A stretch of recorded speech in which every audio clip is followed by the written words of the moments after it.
ಮಕ್ಕಳ ಆರೋಗ್ಯದ ಬಗ್ಗೆ ಹುಷಾರ್. ಮಕ್ಕಳಿಗೆ ವಕ್ಕರಿಸ್ತಾ ಇದೆ ನಾನಾ ರೀತಿಯ ಬೇಸಿಗೆ ಕಾಯಿಲೆ. ಸರ್ಕಾರಿ ಖಾಸಗಿ ಆಸ್ಪತ್ರೆಗಳಲ್ಲಿ ರೋಗಿಗಳ ಸಂಖ್ಯೆಯಲ್ಲೂ ಕೂಡ ಹೆಚ್ಚಾಗ್ತಾ ಇದೆ.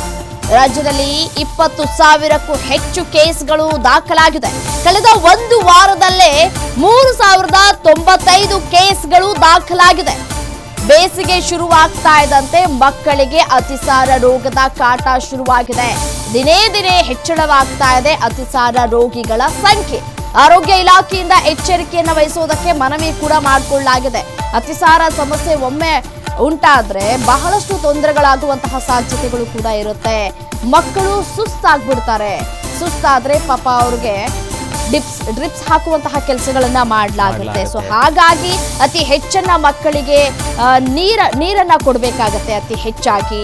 ಅದೇ ರೀತಿಯಾಗಿ ಮಕ್ಕಳ ಆರೋಗ್ಯದಲ್ಲಿ ನಾವು ತುಂಬಾ ಮುನ್ನೆಚ್ಚರಿಕಾ ಕ್ರಮವನ್ನ ಕೈಗೊಳ್ಳಬೇಕು. ಅಂದ್ರೆ ಪೋಷಕರು ತುಂಬಾ ಮುನ್ನೆಚ್ಚರಿಕಾ ಕ್ರಮವನ್ನ ಕೈಗೊಳ್ಳಬೇಕು. ಹೊಟ್ಟೆ ನೋವು ಬರುತ್ತೆ, ಲೂಸ್ ಮೋಷನ್ಸ್ ಜಾಸ್ತಿ ಆಗ್ತಾ ಹೋಗುತ್ತೆ, ಡಿಸೆಂಟ್ರಿ ಪ್ರಾಬ್ಲಮ್ಗಳು ಜಾಸ್ತಿ ಆಗ್ತಾ ಇದ್ದಂತೆಯೇ ಮಕ್ಕಳಲ್ಲಿ ಸುಸ್ತಾಗುವಂತಹ ಸಮಸ್ಯೆಗಳು ಹೆಚ್ಚಾಗುತ್ತೆ.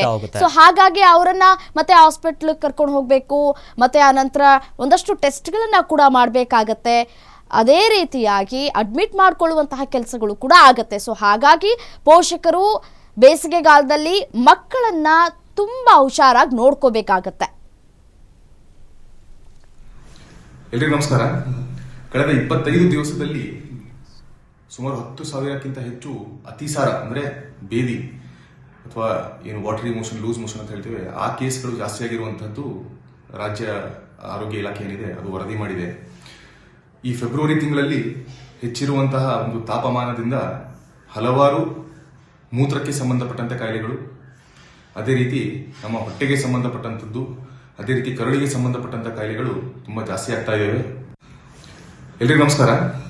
ಕಳೆದ 25 ದಿವಸದಲ್ಲಿ ಸುಮಾರು 10,000ಕ್ಕಿಂತ ಹೆಚ್ಚು ಅತಿಸಾರ ಅಂದ್ರೆ ಬೇದಿ ಅಥವಾ ಏನು ವಾಟರಿ ಮೋಷನ್, ಲೂಸ್ ಮೋಷನ್ ಅಂತ ಹೇಳ್ತೇವೆ, ಆ ಕೇಸ್ಗಳು ಜಾಸ್ತಿ ಆಗಿರುವಂತಹದ್ದು ರಾಜ್ಯ ಆರೋಗ್ಯ ಇಲಾಖೆ ಏನಿದೆ ಅದು ವರದಿ ಮಾಡಿದೆ.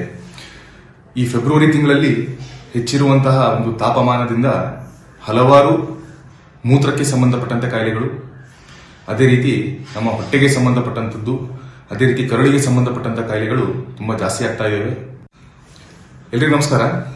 ಕಳೆದ 25 ದಿವಸದಲ್ಲಿ ಸುಮಾರು 10,000ಕ್ಕಿಂತ ವೈದ್ಯರು ಕೂಡ ಎಚ್ಚರಿಕೆಯನ್ನ ಕೊಡ್ತಿದ್ದಾರೆ. ಅಂದ್ರೆ ಮಕ್ಕಳ ಬಗ್ಗೆ ಗಮನ ಹರಿಸಬೇಕು. ಅಂದ್ರೆ ಬೇಸಿಗೆ ಆರಂಭ ಆಗ್ತಿದ್ದಂತೆ ಈಗ ಸಾಕಷ್ಟು ಸಮಸ್ಯೆಗಳು ಹೆಚ್ಚಾಗ್ತಿದೆ.